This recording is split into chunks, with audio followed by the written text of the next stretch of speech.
63 anos separam essas duas imagens e uma longa história de lutas. Em 1917, quase todos os trabalhadores de São Paulo entraram em greve. Em 1980, os metalúrgicos do ABC chamaram a atenção do mundo ao enfrentarem o regime militar. Mesmo separados pelo tempo, esses trabalhadores estiveram unidos por um mesmo propósito: garantir condições dignas de trabalho para todos. Um reajuste que não seja mais um reajuste de esmola, que não seja mais um reajuste de fome, mas um reajuste com dignidade. Muitas vezes, o movimento sindical foi além das questões trabalhistas. Ajudou a transformar e a influenciar os destinos do país.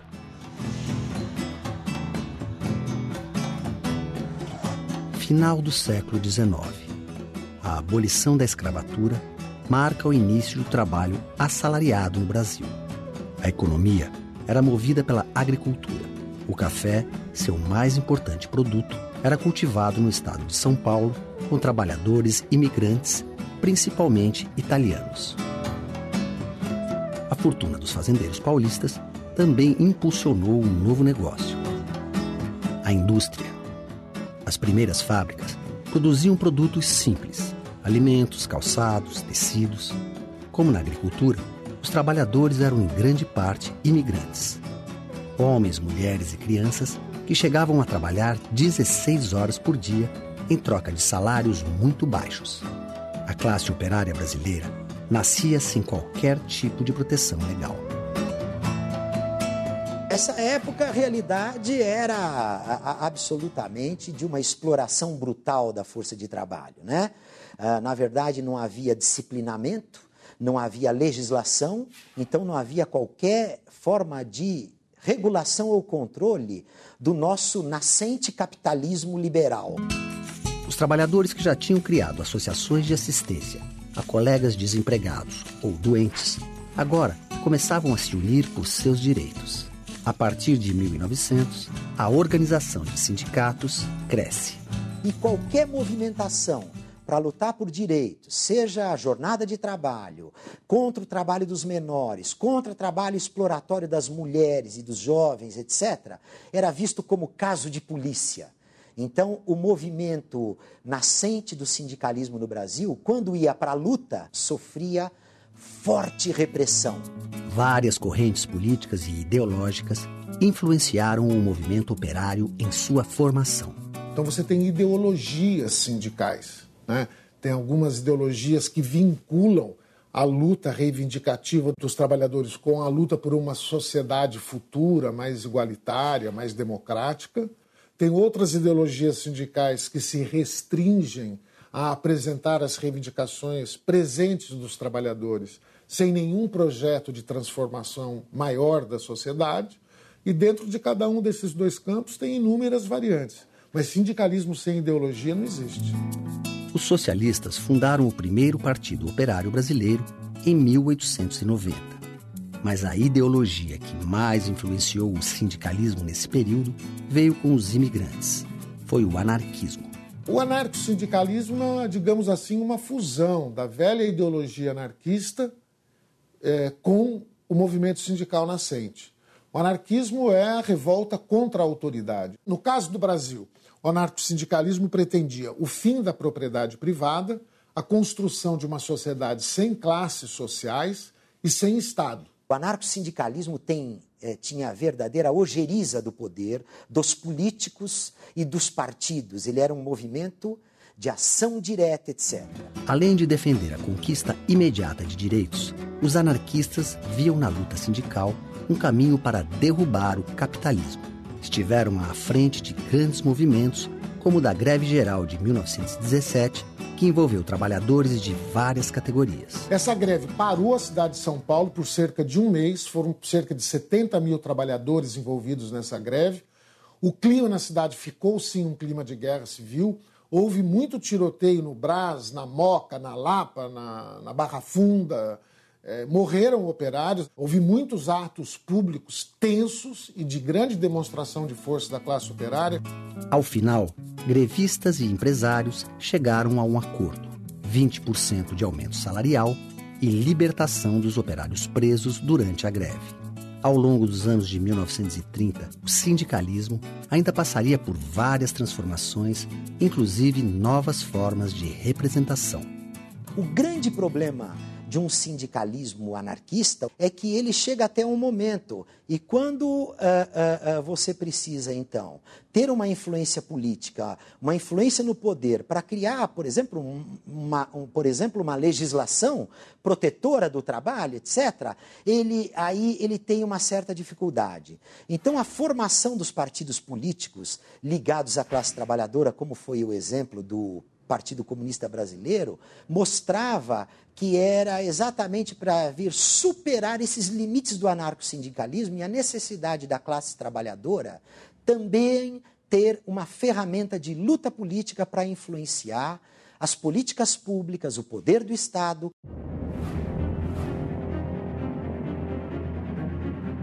Com a ascensão de Getúlio Vargas ao poder, o sindicalismo brasileiro sofreu forte interferência. O Ministério do Trabalho, da Indústria e do Comércio, criado em 1930, passou a controlar os sindicatos e a limitar a contratação de imigrantes a 1/3 do quadro de cada empresa. Existe um discurso para o público externo, que é o discurso de vamos proteger a nossa Força Nacional de Trabalho e, portanto, contrataremos prioritariamente trabalhadores nacionais. Esse é um discurso. O segundo discurso, que não é para o público externo, é exatamente a motivação, vamos nos proteger destes estrangeiros que têm nos perturbado desde o final do século XIX, com suas implicações anarquistas e, posteriormente, com suas vinculações comunistas. Com as relações trabalhistas regidas por lei, agora não só os empregados, mas também os patrões podiam se organizar em sindicatos. Nós teremos a criação de um imposto que passa a ser cobrado obrigatoriamente dos trabalhadores. Essa contribuição é recolhida para o governo, mas depois ela vai ser, parte dela, passada para a organização sindical. Agora, se isso pode ser visto como um aspecto extremamente positivo no sentido de organizar os trabalhadores, tem um aspecto negativo, porque os sindicatos ali formados com base nessa contribuição começam a ter uma dependência muito grande. E isto gera, no futuro, o chamado sindicalismo do Estado, que é o sindicalismo atrelado ao Estado e mais vinculado aos interesses que são desenvolvidos pelo governo do que os próprios interesses do movimento social. O sindicalismo tutelado pelo Estado nasce em um momento de forte expansão da indústria nacional, especialmente da indústria de base, como a Companhia Siderúrgica Nacional.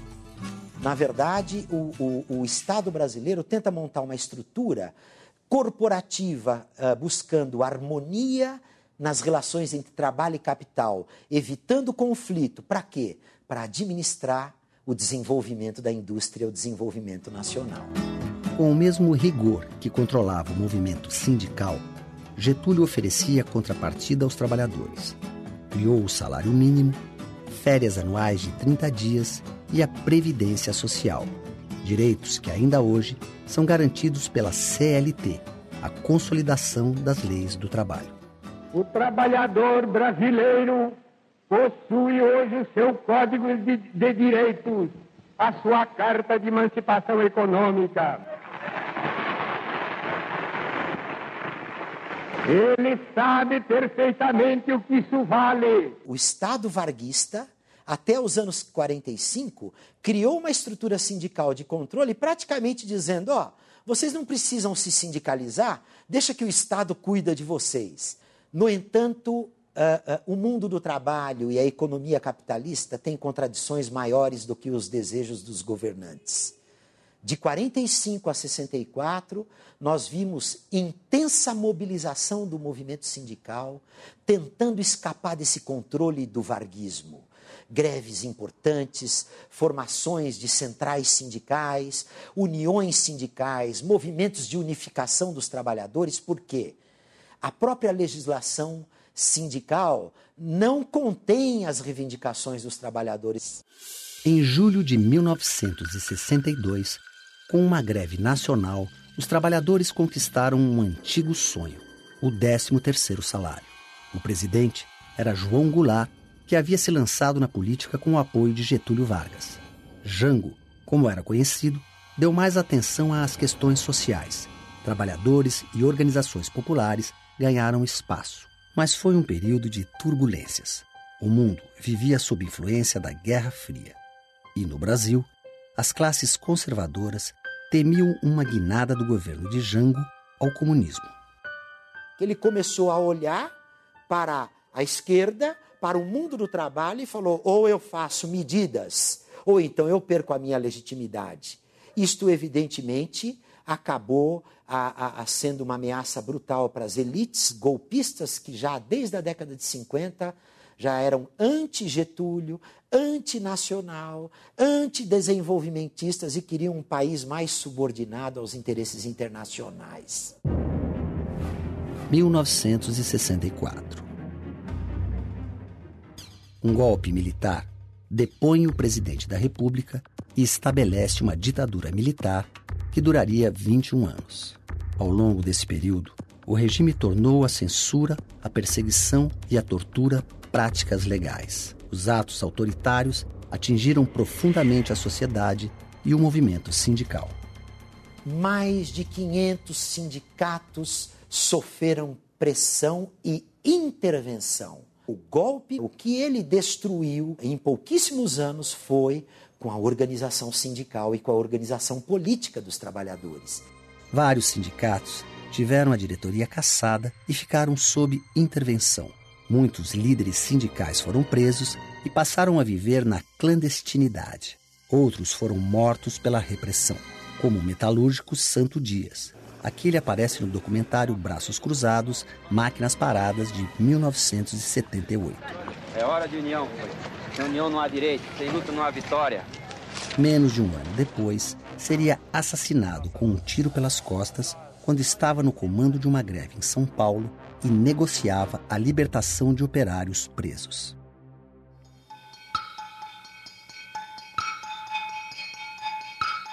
As manifestações da sociedade contra a ditadura eram intensas, mesmo com as reuniões públicas proibidas. Em 1968, o movimento estudantil foi às ruas com o apoio de artistas e intelectuais. 100 mil pessoas exigiam a volta da democracia. Vamos passear nas veredas.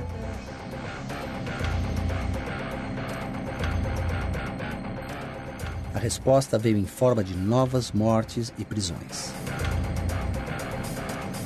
Em dezembro de 1968, foi promulgado o Ato Institucional número 5, o AI-5. O presidente Costa e Silva tinha agora poderes acima da Constituição. Fernando Guaru tinha 17 anos na época. Estudava para ser eletricista e trabalhava em uma montadora de automóveis em São Bernardo do Campo.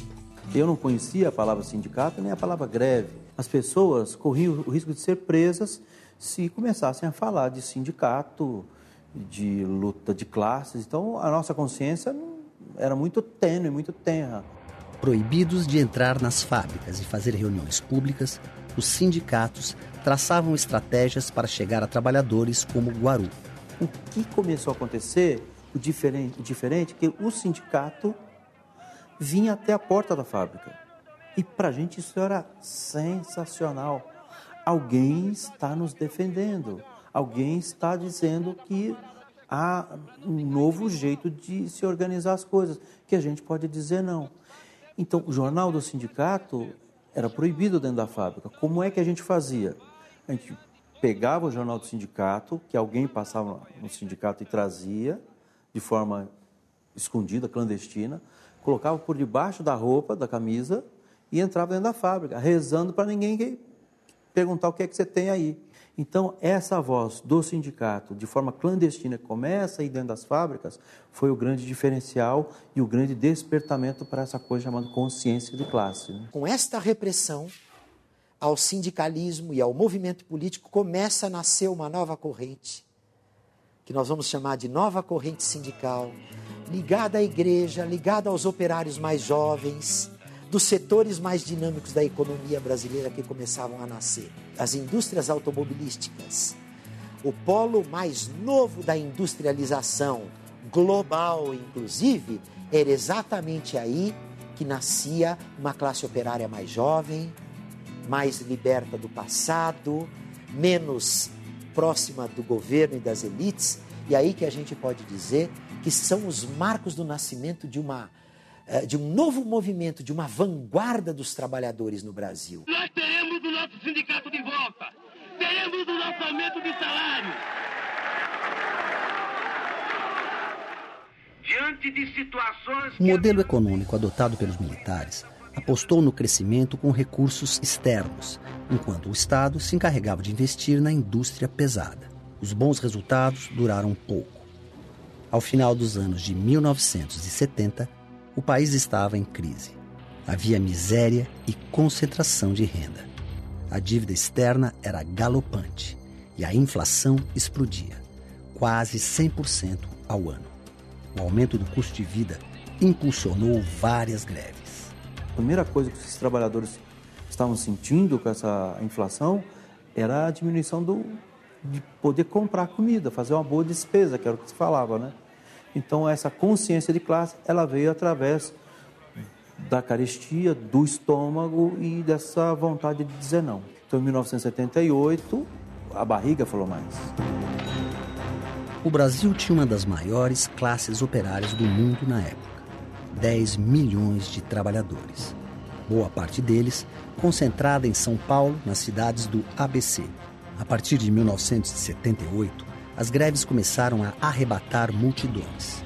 Em março de 1979, 150 mil metalúrgicos pararam.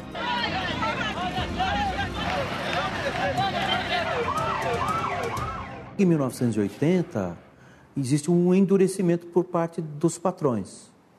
E junto com esse endurecimento na mesa de negociação, existe uma repressão por parte do Estado proibindo de fazer assembleias.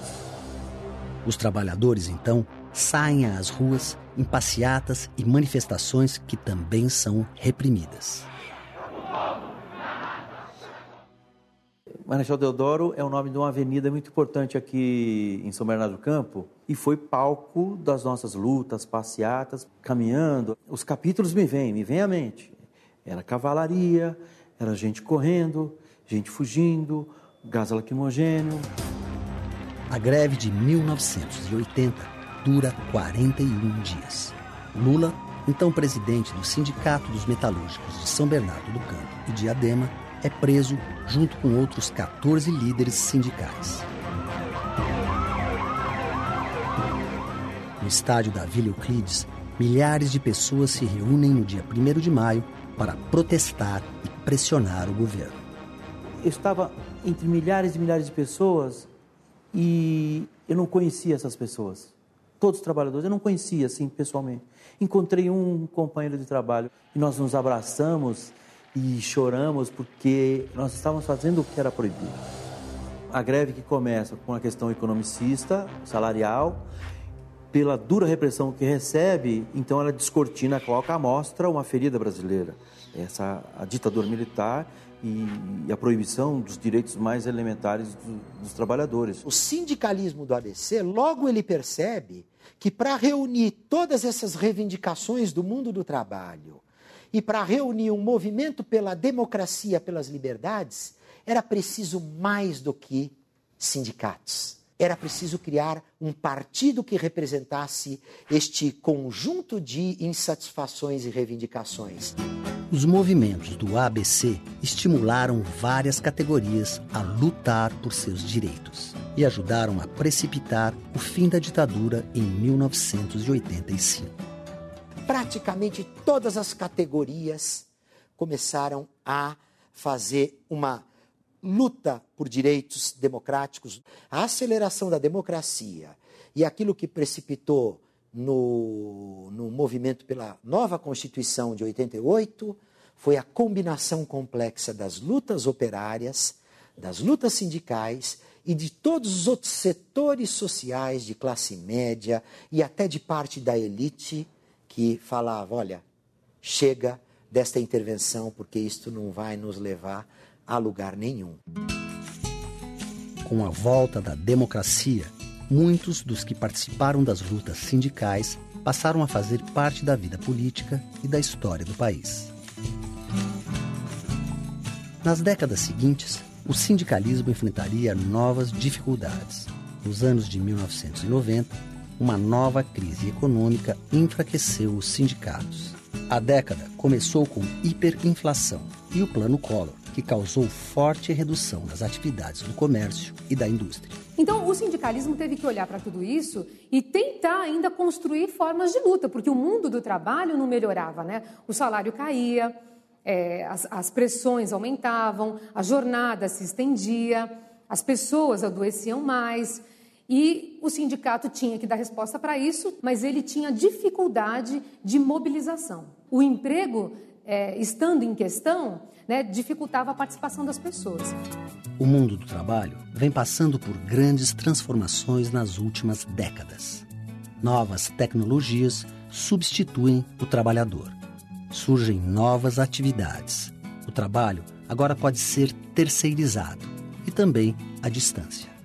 O sindicato ele começa a perder um pouco de força, mas acho que ainda há muito espaço para o sindicato porque ainda há muita desigualdade, porque ainda há muito trabalho precário. Ao mesmo tempo em que enfrenta novos desafios, o sindicalismo brasileiro está preso ao passado.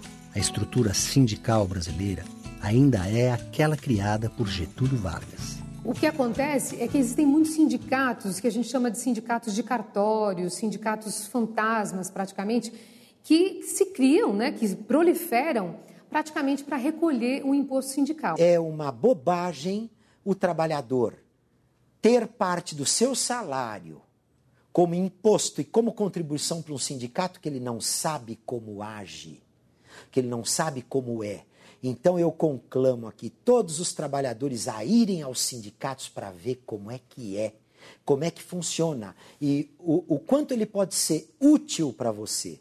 Porque quanto mais a gente se afasta do sindicalismo, mais a gente cria líderes corruptos, líderes ilegítimos e que começam a olhar mais para o alto do que para baixo. Apoio aos companheiros que foram realmente